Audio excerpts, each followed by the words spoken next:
pequena moto de plástico acompanhada do motoqueiro estava presente na caixa de brinquedos de muitas crianças nos anos 80, 90 e também no início dos anos 2000. Um dos motivos era o preço acessível do brinquedo. Na época em que adquiri um desses exemplares, o preço variava entre 25 e 50 centavos. Isso lá no final dos anos 90 e início dos anos 2000. Outro motivo que tornava o brinquedo popular era a interatividade. Com pernas e braços articulados, a criança podia colocar o motoqueiro em diferentes poses ou fazendo diferentes acrobacias, enquanto conduzia a moto. Essa característica do brinquedo de permitir que a criança movimentasse as peças também fazia com que o corpo do motoqueiro desmontasse facilmente. As peças acabavam sendo perdidas com facilidade. Muitos dos modelos disponíveis nas lojinhas da época eram uma variação do modelo comercializado pela PEV, Indústria e Comércio de Plásticos. Na década de 90, o público-alvo das empresas de sucos artificiais em pó era definitivamente as crianças, tanto que as embalagens sempre traziam personagens animados como forma de atrair a atenção dos pequenos. A partir de 1995, tais empresas decidiram investir em uma estratégia antiga, que começou com a indústria de cigarros e depois foi adotada com sucesso pela marca de sabonetes Eucalol. A estratégia consistia em trazer figurinhas de desenhos e séries infantis de sucesso nas embalagens dos sucos, para que as crianças cortassem e colecionassem. A marca Spin apostou na popularidade dos Cavaleiros do Zodíaco. Enquanto isso, outra marca apostou nos Power Rangers. Em 1997, a Ice Bell lançou o refresco do Máscara, com 30 figurinhas. E já entrando nos anos 2000, a marca de refrescos Aue estampou os Digimons em suas embalagens. Lançada pela Garoto nos últimos anos da década de 90, a caixa de bombons Personalidades era formada por 16 bombons de 12,5 gramas. Na embalagem de cada um desses bombons, podíamos encontrar o rosto estampado de um dos personagens da Turma do Pernalonga. Por conta disso, muitas pessoas colecionavam as embalagens, como figurinhas, mas não era só as embalagens que chamavam a atenção das crianças. A caixa também oferecia brindes. As primeiras presenteavam as crianças com cards e adesivos colecionáveis. A Garoto chegou até a lançar um álbum de figurinhas. Já em 1999, traziam super cards com personagens e cenários, que podiam ser destacados e colocados em pé com a ajuda de um pequeno suporte. A proposta era que as crianças criassem sua história com os personagens e os cenários. Ao longo dos anos, a caixa Personalidades foi lançada com diferentes temas e personagens. Em 1996, algum tempo depois do acidente que vitimou os integrantes da banda Mamonas Assassinas, a marca Boozy lançou uma coleção de chicletes com figurinhas estampadas pelos integrantes do grupo. Lançou também o respectivo álbum de figurinhas. Em um tempo em que o acesso a fotos e vídeos dependia de revistas e fitas VHS, a proposta era exatamente presentear os fãs com recordações da banda que alcançou sucesso em 1995. Fotos da infância, adolescência, de materiais promocionais, dos bastidores dos shows foram transformadas em figurinhas. Ao todo, 75 figurinhas formaram a coleção.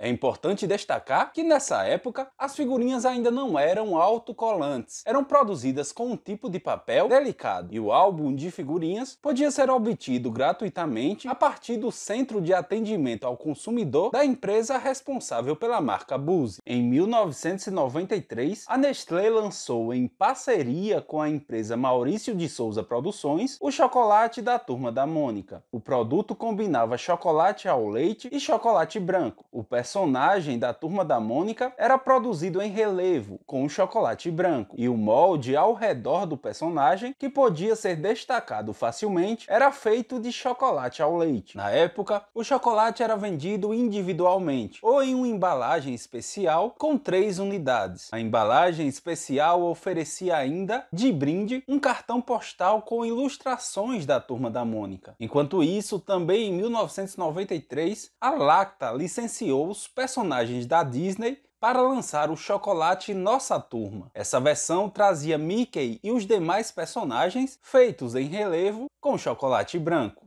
Entre os anos de 1970 e 1990, a marca de chicletes Plock, lançada pela empresa Adams, era uma das principais marcas de gomas de mascar existentes no mercado. Sua principal concorrente era a marca de chicletes Ping Pong, lançada pela Kibon em 1945. Para conquistar ainda mais mercado, a marca Plock introduziu figurinhas como uma espécie de brinde para quem adquirisse seus chicletes. Em 1992, lançou os chicletes da família Dinossauros. 68 figurinhas com estampas dos personagens da série foram lançadas. Os chicletes Plock utilizavam o método Transfix para fixar as figurinhas, ou seja, você precisava raspar o verso da figurinha para transferir a imagem para um papel ou para o pôster. No lugar do álbum tradicional de figurinhas, essa coleção contou com um pôster que trazia a foto de Dino e Baby de um lado e do outro o espaço para as figurinhas. Em 1977, a empresa Coca-Cola licenciou os personagens da Disney para estampá-los nas tampas das garrafas de vidro de seus refrigerantes. E também fez uma parceria com a editora Abril, que era responsável pela publicação dos quadrinhos da Disney. A Coca-Cola disponibilizava as tampinhas com os personagens e a Abril cartelas com 15 personagens aleatórios, inseridas em suas revistas. Dessa forma, as crianças podiam brincar de bingo, mas percebendo que os consumidores utilizavam as tampinhas como itens colecionáveis e não necessariamente para jogar, a Abril lançou o álbum Cartela, para que cada colecionador soubesse exatamente quais personagens estavam faltando para completar sua coleção. Em 1978, uma promoção similar foi lançada. Dessa vez, os personagens podiam ser destacados e colados nos álbuns oferecidos pela Coca-Cola. A Nestlé lançou o produto Xambinho na década de 80. Nas propagandas veiculadas pela empresa, Xambinho era definido como o queijinho do coração. Ao longo dos anos, além de ser vendido no potinho em formato de coração, o produto Xambinho também foi comercializado em garrafinhas e até em tubinhos. A versão vendida em pequenas garrafas era chamada de garrafinha de Xambinho surpresa e era acompanhada de um brinquedo que se encontrava em um potinho de plástico branco encaixado na parte de baixo da garrafinha. Os brinquedos Xambinho eram, em sua maioria, miniaturas ou itens de montar e desmontar, para ser ainda mais atrativo no mercado infantil da década de 90, que já contava com outros produtos populares como o Kinder Ovo. A Nestlé fez parceria com outras marcas infantis famosas para lançar brinquedos de personagens conhecidos pelas crianças. No final dos anos 90, a Elma Chips incluiu cards com jogos de raspar em seus salgadinhos. O primeiro foi lançado em 1998 e se chamava Trilha da Sorte. Para ganhar o prêmio, que geralmente era outro salgadinho ou um vale-compras, o cliente precisava raspar os quadrados seguindo o caminho apontado pelas setas. No caso da existência de duas ou mais setas, o cliente precisava decidir qual dos caminhos iria seguir. O jogo acabava quando aparecia a carinha da Elma Chips e, nesse caso, o cliente ganhava o prêmio, ou quando aparecia a palavra perdeu. Em 2000, a Elma Chips lançou o jogo Trilha do Gol. A dinâmica era praticamente a mesma. Em 2003, o jogo Soma da Sorte presenteava aquele que conseguisse raspar e encontrar somente os números que, somados, chegariam em 21 pontos. Na década de 90, a Nestlé também lançou sua própria versão de chocolate com brinde surpresa. Na tradução livre, podíamos chamar o produto de Bola Mágica Nestlé. O grande diferencial dessa marca de chocolates era a parceria com a Disney. Em outros países, o chocolate era vendido com as miniaturas de filmes e desenhos populares da Disney, como Rei Leão, Hércules, 101 Dálmatas, Aladdin. No mercado brasileiro, que já estava bastante competitivo, com a presença do Kinder Ovo da empresa Ferreiro e também com o chocolate Tombola da Chupa Chups, o chocolate da Nestlé ganhou popularidade com as miniaturas do filme animado Hércules, de 1997. A coleção contava com 24 itens colecionáveis, entre miniaturas e cenários. Os personagens do filme O Corcunda de Notre Dame também foram brindes em uma coleção do chocolate vendida aqui no país. Quando os brinquedos brinquedos dos guerreiros samurais chegaram no Brasil no final dos anos 90, encontraram um mercado receptivo, principalmente porque a demanda por esse tipo de boneco cresceu consideravelmente depois do sucesso dos Cavaleiros do Zodíaco. De fato, a história dos 5 humanos que encontram armaduras e desenvolvem misteriosos poderes samurais para lutar contra a dinastia do mal foi exibida pela TV Manchete em 1996, quase 2 anos depois da estreia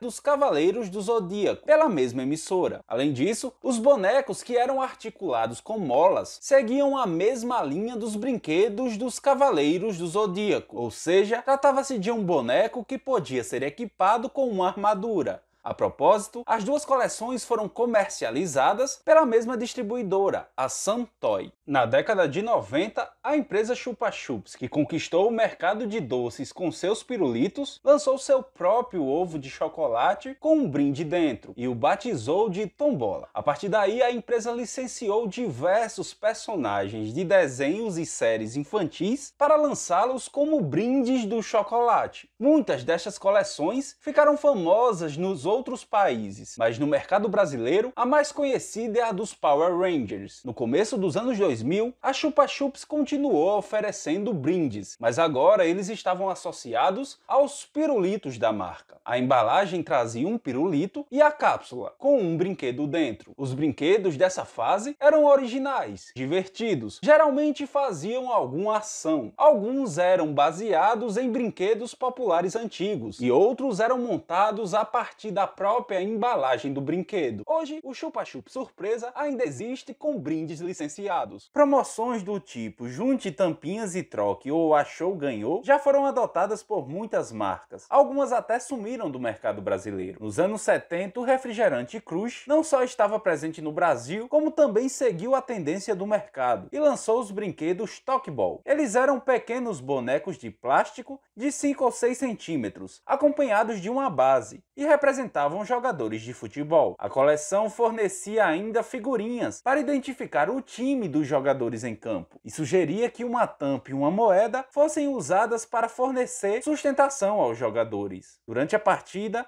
em um campo improvisado, os jogadores deveriam ser distribuídos em diferentes posições e o dedo indicador deveria ser usado para impulsionar o jogador contra a bola, que podia ser feita com papel alumínio. E o goleiro? Esse podia ser uma caixa de fósforo. Depois que Pokémon ganhou popularidade no Brasil, era difícil entrar no supermercado sem avistar os personagens do desenho na caixa ou na embalagem de algum produto, principalmente se o produto era voltado para o público infantil. Em 2001, a sopa de galinha da marca Arisco foi um dos produtos do ramo alimentício que apostou no sucesso dos monstrinhos para atrair o interesse das crianças. A estratégia foi lançar um jogo de dominó com 28 peças e distribuir as peças nas embalagens do produto. Em cada embalagem da sopa Arisco, uma peça do jogo podia ser encontrada. 14 personagens da primeira temporada do anime foram usados para estampar as peças que formavam o dominó lançado pela marca.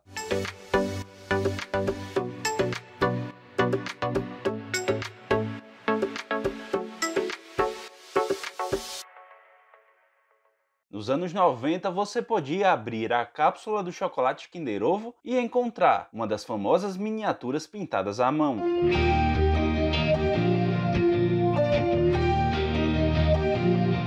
Ou um quebra-cabeça. Ou peças para montar um brinquedo. Ou ainda personagens de desenhos famosos em miniatura. Um carro, um avião, um barco ou itens para cenários, como uma casa, uma ponte, uma árvore.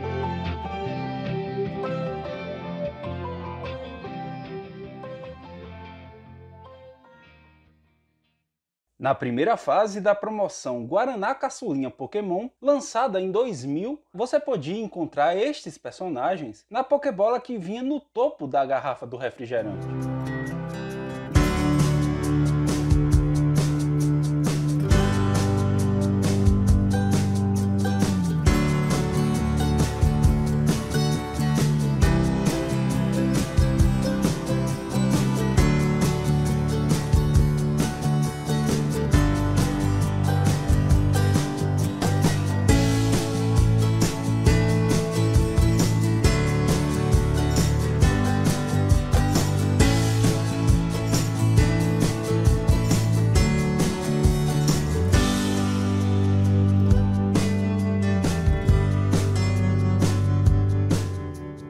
agregar valor aos produtos usando personagens conhecidos pelo público. Foi assim que surgiu os copos de requeijão personalizados com grandes personagens do universo infantil. Nos primeiros anos da década de 90, empresas como Nestlé e Danone apostaram nessa estratégia para aumentar as vendas de seus respectivos copos de requeijão. A Nestlé licenciou os personagens da Disney, não só Mickey e sua turma, mas também todos os personagens memoráveis do universo Disney, que ganharam destaque naquela época. A empresa também apostou em personagens nacionais e lançou copos de requeijão com os personagens da Turma da Mônica. E no começo dos anos 2000, copos do Sítio do Pica-Pau Amarelo. A empresa Danone, por sua vez, lançou copos com a Turma do Pernalonga. E para o começo dos anos 2000, a aposta foi no sucesso emergente do desenho Pokémon.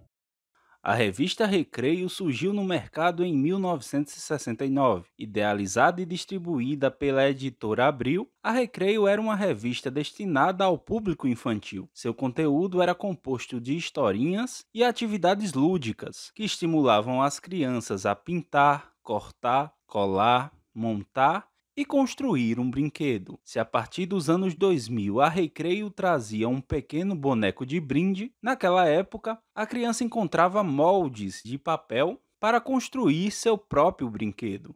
A partir de setembro de 1970, a Recreio propôs a construção do Mundo Recreio, que nada mais era que a maquete de uma cidade. A cada nova edição, mais uma peça da maquete era fornecida. Nesse vídeo, nós compartilhamos a experiência de construir o farol da cidade.